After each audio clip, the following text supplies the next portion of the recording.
Welcome to my channel today. If you're new or if you're just coming back for another video, I am so glad you're here. My name is Emily. I have moderate to severe bilateral hearing loss. That means my hearing loss is in both ears. So I wear hearing aids and they help a lot. So I created this channel to increase awareness for the deaf and hard of hearing. Today, I am specifically speaking to parents about Halloween costumes. Can you believe that time of year is already around the corner? I mean, whoa, I cannot believe it is almost Halloween time. Like, where did the time go?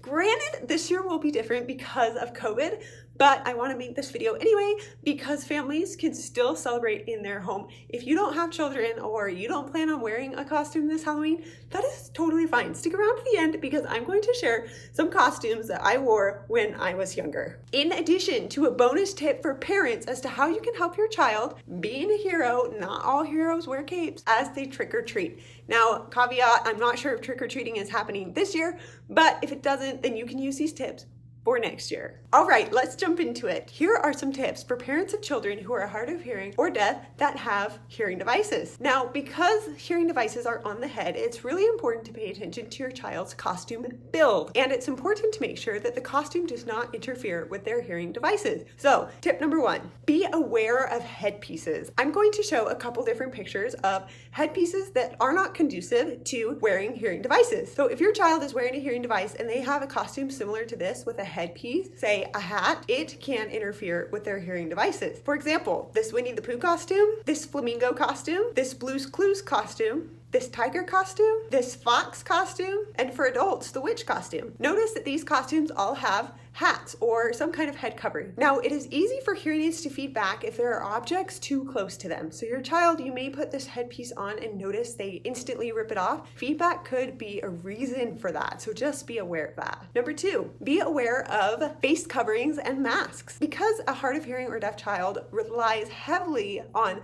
visual cues to hear, if they have a mask or some kind of eye covering or something that interferes with their sight, they will have a difficult time hearing and understanding and may be more prone to removing the costume elements that prevent them from being able to know what's going on around them. They will probably pull them off and not enjoy them as long, but as a parent, you know that children just sometimes just don't want to wear something regardless of whether it really bothers them or not. But it is just important to note that eyepieces and covering might interfere with a child's desire to wear a certain costume, such as this Thing 1 costume or this panda costume. The masks look pretty good. It seems like the children will be able to see out of them, but between the band and the sight restrictions, there could be some issues there. So just be aware of that as you're choosing your child's costume. Now, I want to say there are some costumes that have both of these issues. For example, this Mandalorian costume and this Spider-Man costume. They are full head masks, which means that they go all the way around the head, so they may interfere with sight and the hearing at the same time. Your child may really want to be something for Halloween. Now, as a parent, do whatever is within your power to help them feel like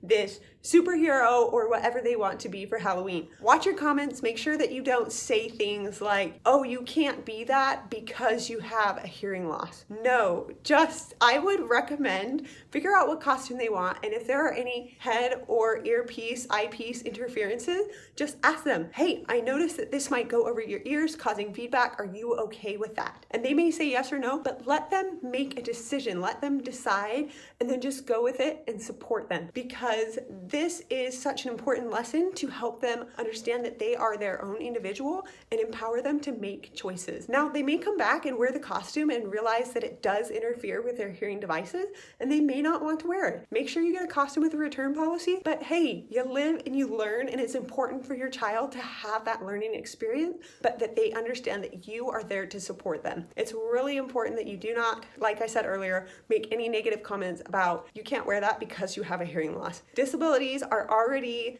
inherently limiting because of the way that our society perceives them, but I love to say take the D out of disable and you get is able. So it's really important as a parent that you have that atmosphere for your child that doesn't pay attention to the disability, like you acknowledge it, but it doesn't define what they can do or who they can be. So I hope that makes sense. If you have questions, please ask me in the comments below. Just keep being the awesome parents that you're being. I know you want to support your child. I know you want to be there for them. And you won't always do the perfect thing, but I know that you'll do the right thing for your child. There's a difference. And you are an amazing parent. I can tell just for the fact that you are listening to this, you care about your child.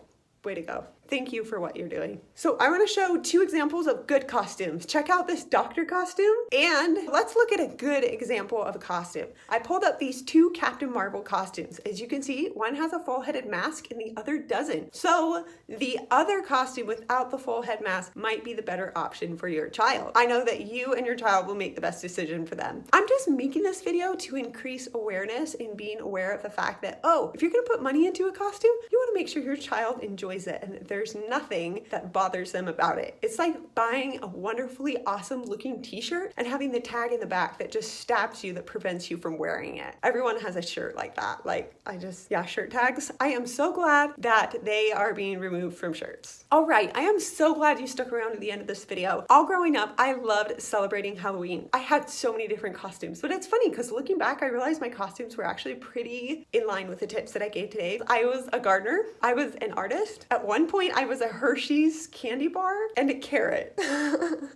It is so fun to look back at those pictures. Okay, so I want to share a bonus tip for parents trick-or-treating with their children. I don't know if that's going to happen this year, but this tip will be good for future Halloweens, I guess. So when you go to the door with your child and they say trick or treat, typically people just throw the candy in and they walk away and it's great and you say thank you and your child knows what to expect and they're prepared for that. But when they go say trick or treat and someone says something to them, whether the adult says, oh, I like your costume, or where did you get your costume, or did your mom make your costume? Your child does not have context to this situation and it's going to take longer for them to process this. So as a parent, you can gauge how they're responding.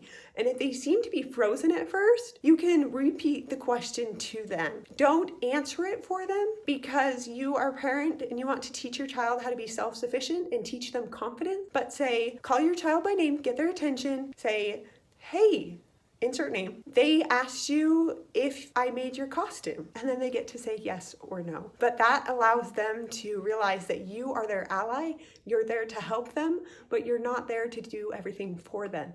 And it will help them increase in self-confidence and trust you more, and is a great way to build a relationship. So if you go trick-or-treating with your child and they need a little help with repeating questions that they are asked at the door, go ahead and do that. I hope this video helped you today. If you have any questions about costumes, Halloween, things in general, please leave them in the comments below. I look forward to answering them. Also, please take a moment to like this video. If you liked it, I hope you liked it.